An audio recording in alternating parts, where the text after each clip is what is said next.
Our friends over at Powered 4 TV are giving listeners to this podcast an incredible 50% off your first month when you sign up to powered4.tv and use the promo code JONAS. Powered 4 TV are one of the leading on-demand streaming services in the UK, with tons of shows from over 20 wrestling promotions from around the UK and the US, including TNT Extreme, Chicagoland Championship Wrestling, DNA Pro Wrestling, Full Force Wrestling, Ignite Wrestling, and so many more. There's also plenty more to enjoy, including an incredible archive of classic matches, live layers with William Eva, podcasts, and so much more. Sign up to Powered 4 TV today and save 50% off your first month. Just use the promo code JONAS.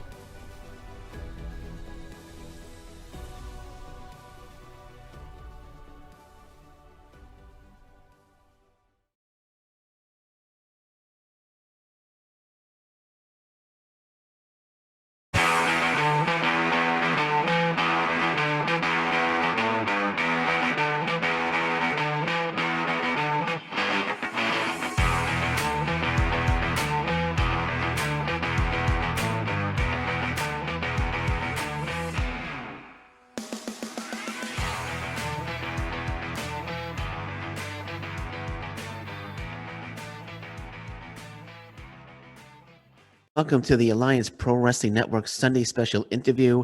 Very excited today because on the show we have 1/3 of the PWO Trios champion, and he holds that belt with Airstrike, Mike Forte, Tyler Aero, and you can see this up and coming indie star in Hamilton Pro Wrestling, PWO, SKM, and many other promotions. Very happy to welcome to the show, Scumbag Yates. Scumbag, welcome to the show, man. Thanks for having me. How are you doing today? I'm doing good, thank you. How about yourself, man? Not too bad, not too bad. It's been a weird week this week so far. Okay. But it's Sunday. It's time to relax. Yeah, there we go, man. There we go. So right before you came on, you said you were going to have breakfast first. So I think the world wants to know, what does Scumbag Yates have for breakfast?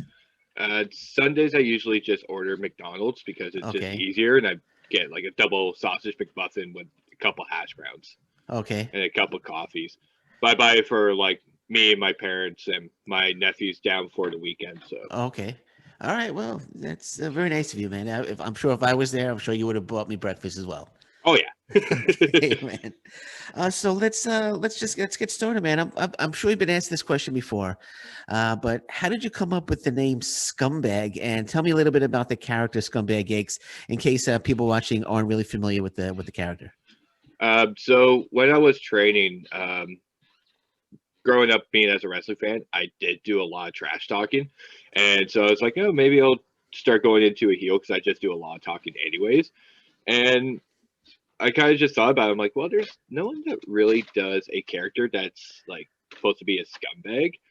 And I was like, Scumbag Yates is like, that sounds about right. I had to use something with my last name because I have tattoos that have my last name on there. Okay. And I was just like, yeah, let's just see it. Let's just see how it works. And it just kind of clicked with people because most people will hear it and be like, Scumbag? Like, the guys, his name is Scumbag? Okay, this is kind of interesting.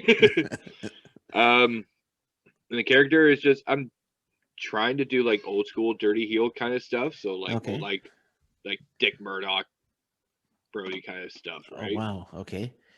That's a two great talents there. Dick Murdoch, Bruiser Brody. Grew up watching them, man. Great stuff there. So tell me, when did you become interested in professional wrestling enough that you decided that, hey, I'm going to give professional wrestling a try? So when I was younger, when I was in high school, I always wanted to be a wrestler. The problem was back then, so this is like 2007, 2008, there wasn't really a lot of schools back then. Like I knew there was one in Cambridge, which I believe was the Smith Hart Wrestling School, I believe it was called. But by the time I was ready for it, it was already gone. I didn't drive at the time. So then I moved out to Halifax a little later on. I came back. I started running shows with my buddies, Chris DiCarvello and Shane Miracle. That's SKM Promotions. Okay. And then after the third show, that's when I knew about like HPW and all that. And I went, kind of had like that him and Haw moment where I'm like, if I want to do it, I have to do it now or never do it at all.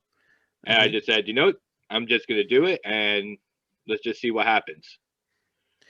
All right, and you've been doing very well for yourself. I know you're an up and coming star in the indie scene, and you said that you run at SKM. Are you part owner of that promotion? Technically, yes. Okay. So what it is that Shea Miracle, he owns SKM Promotions, and he will do rap and rock shows out on the Reserve and Brantford area. Okay.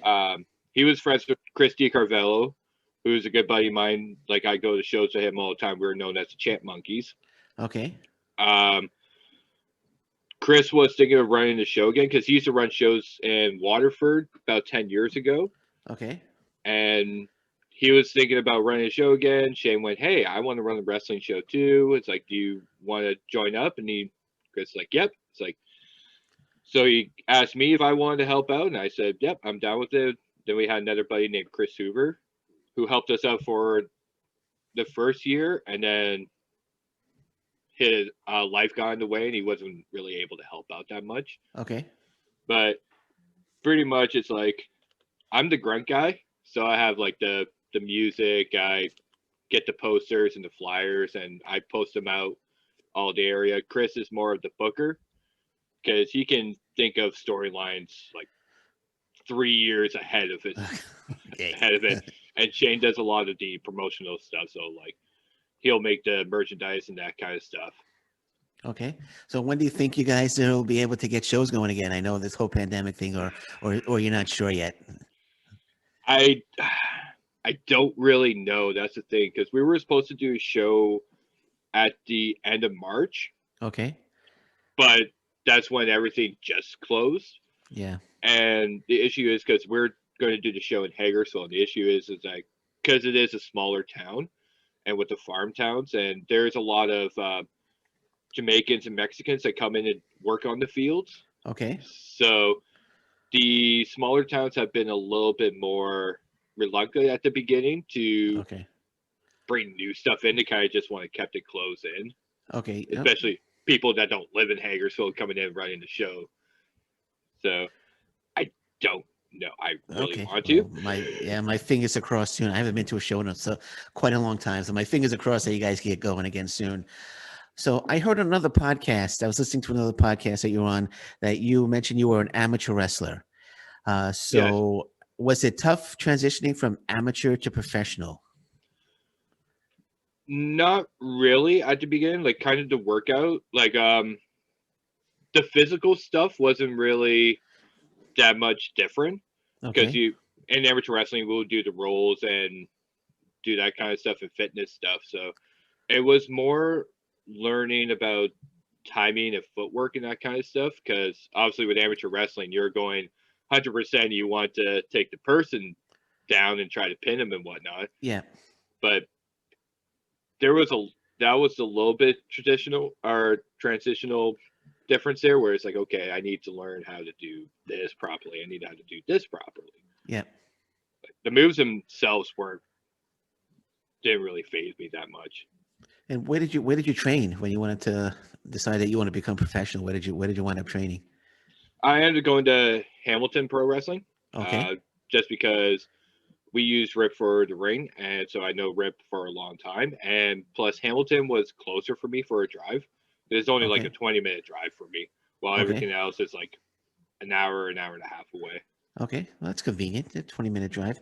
So, what was the toughest part of the wrestling training, and how do you respond to people who think that wrestling training is something that's easy to do? I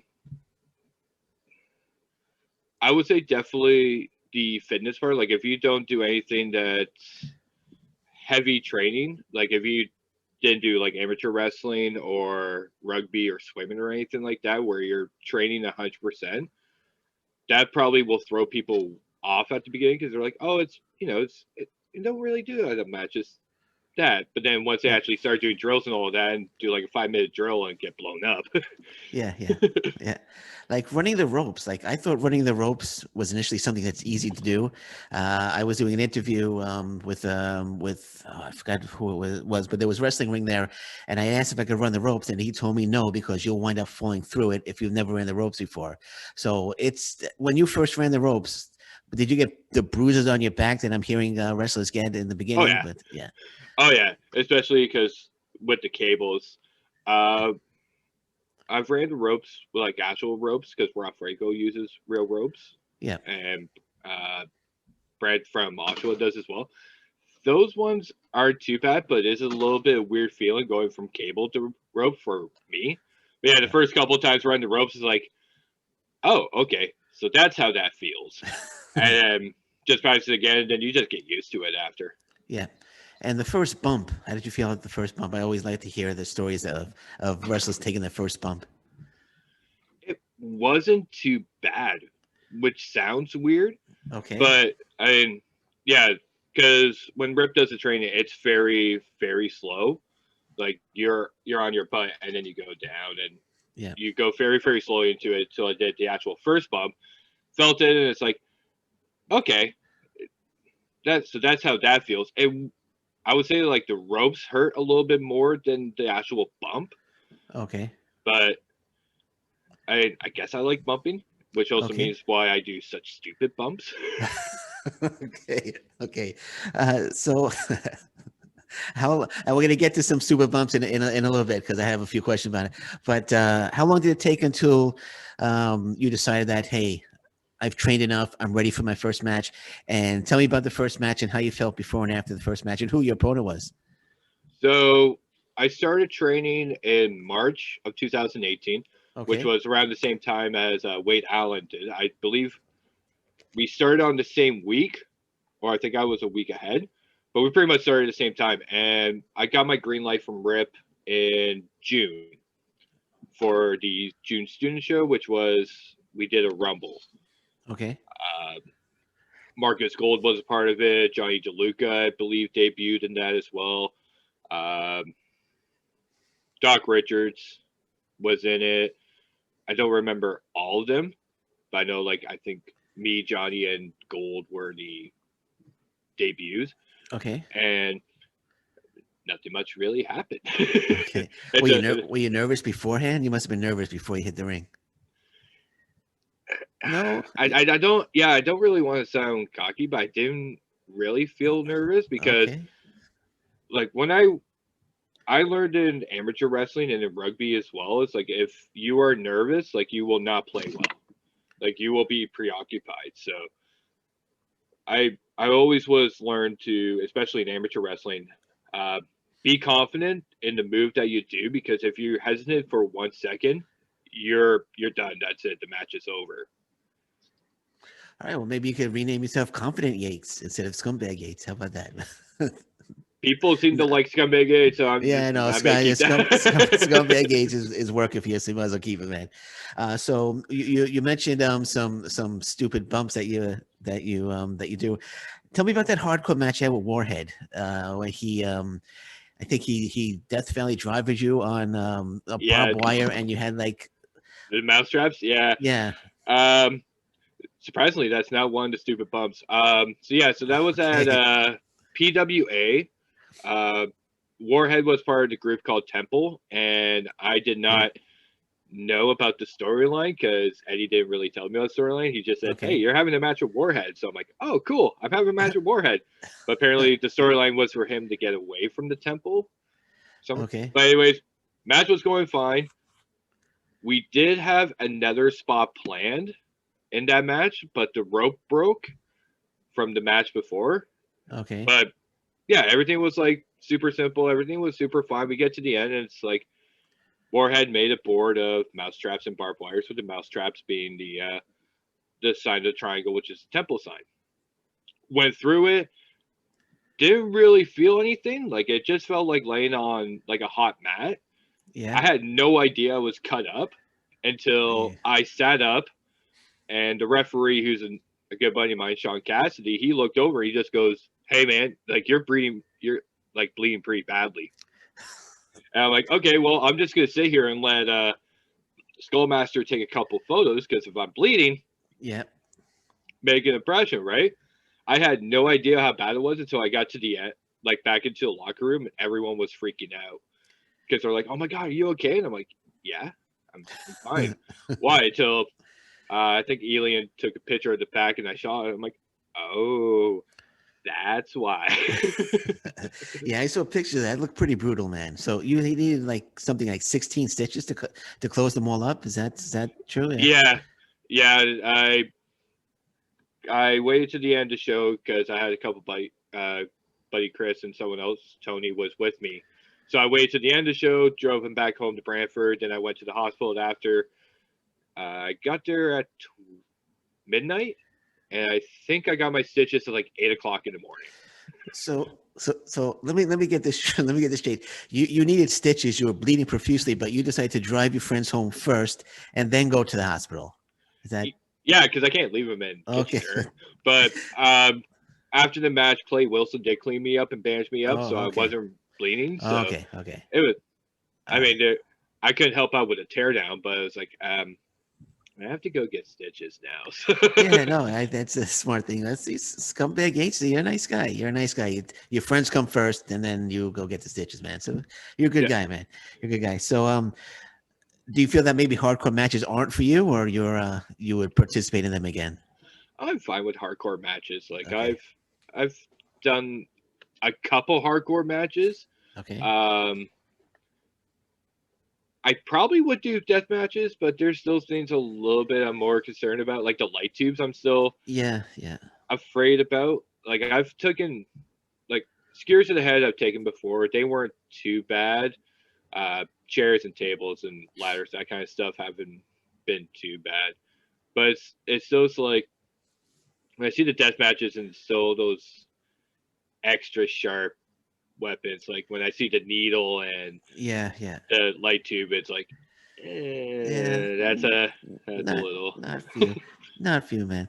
Are you worried? Well, I shouldn't say worried. Are you concerned maybe that fans are gonna expect you to be this extreme wrestler, taking extreme bumps every single time they see you? I mean, like with say like Mick Foley, because every time people watching Mick Foley, they're expecting him to do something really extreme. You worried about that? Because your body's on the line, man.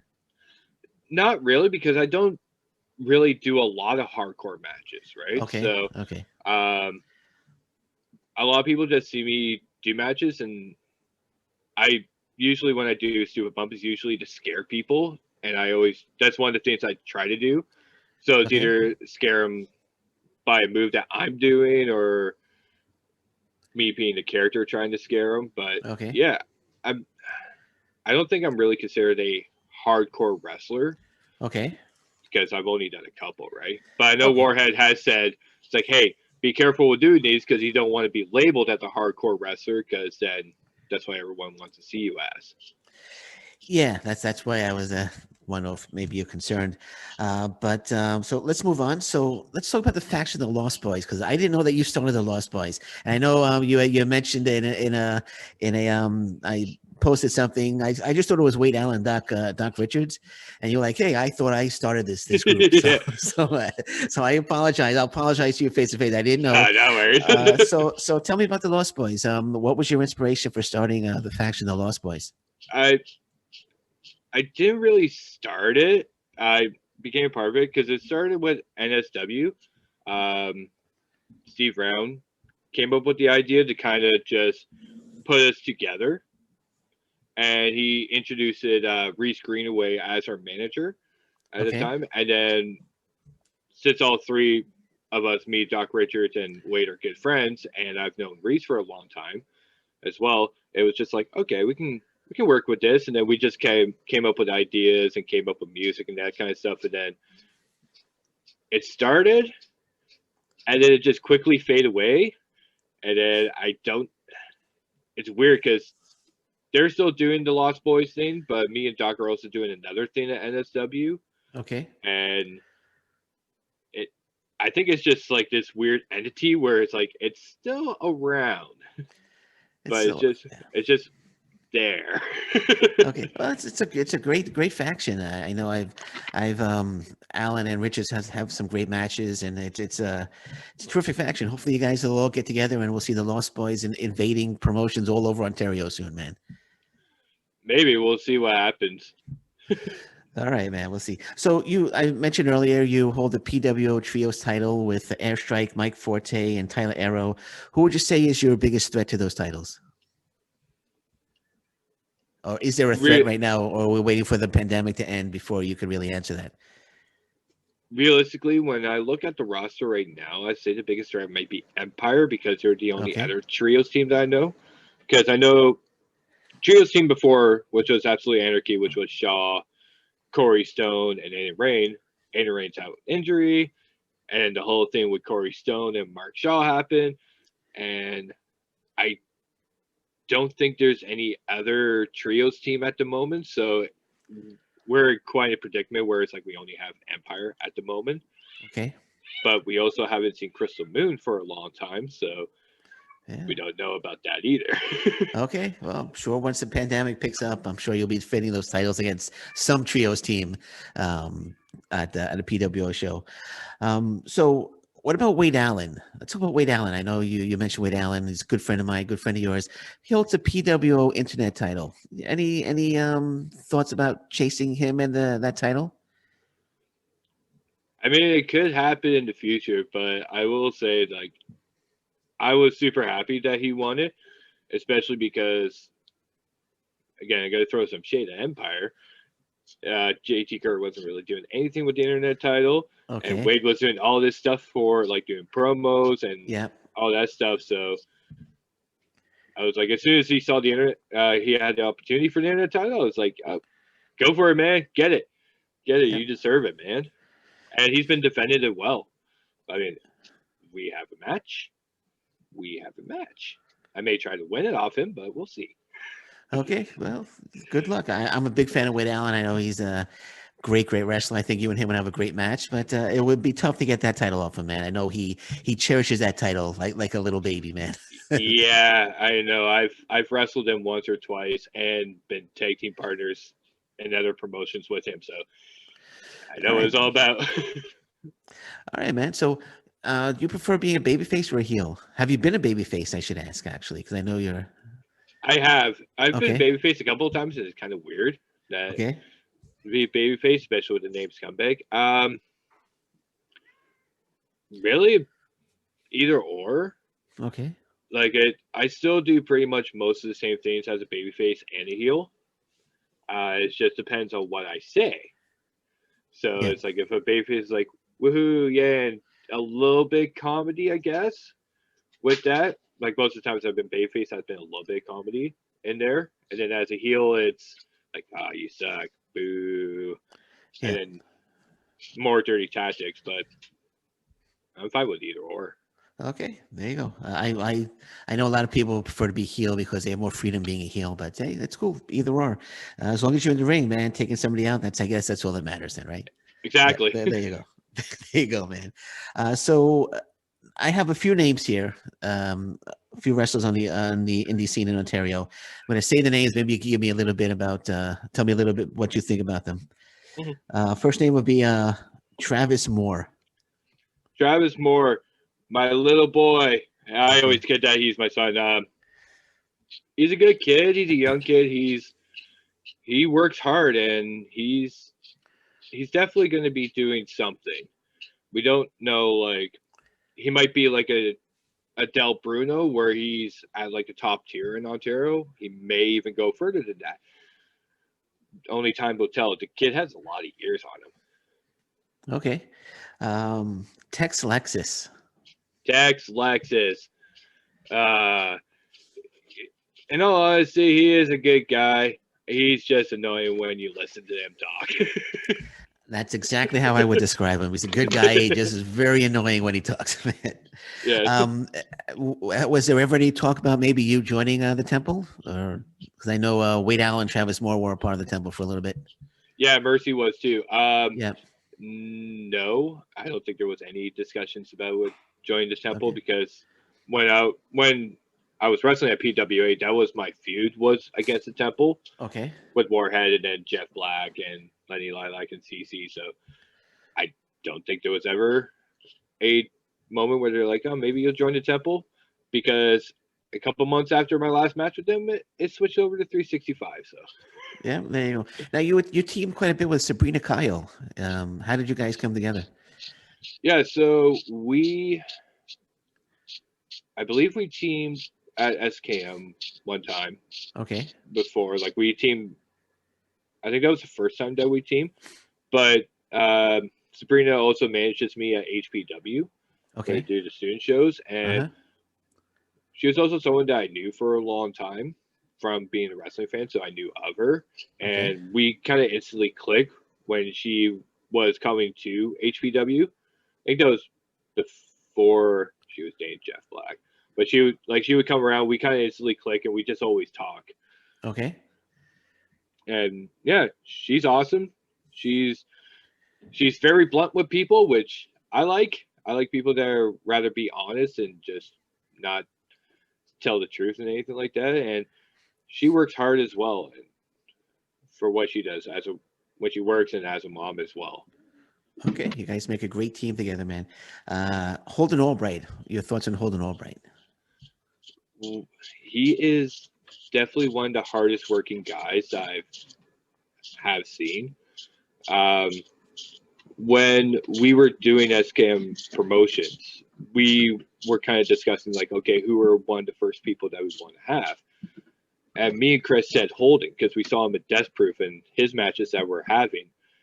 And we're like, if we give this guy a platform, he will be able to do something with it.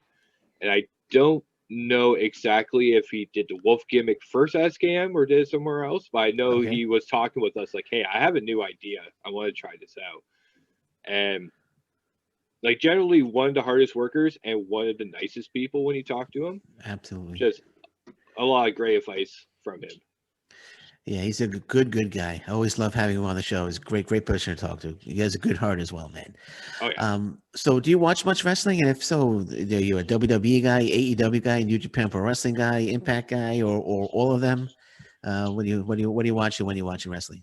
So I don't really watch a lot of wrestling because I don't have cable at the house. I just have internet, so I can't really watch AEW because that's on cable, or WWE.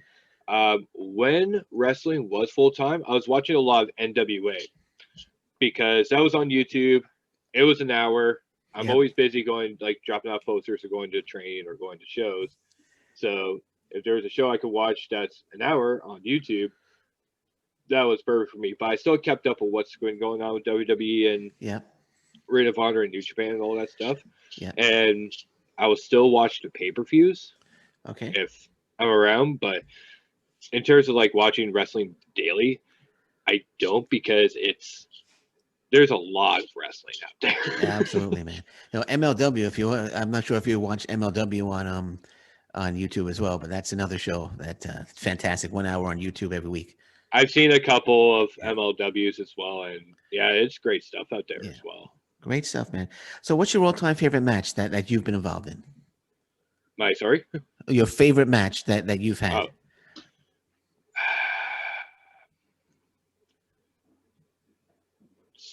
So anytime that I had a match with Warhed has always been good and always been fun.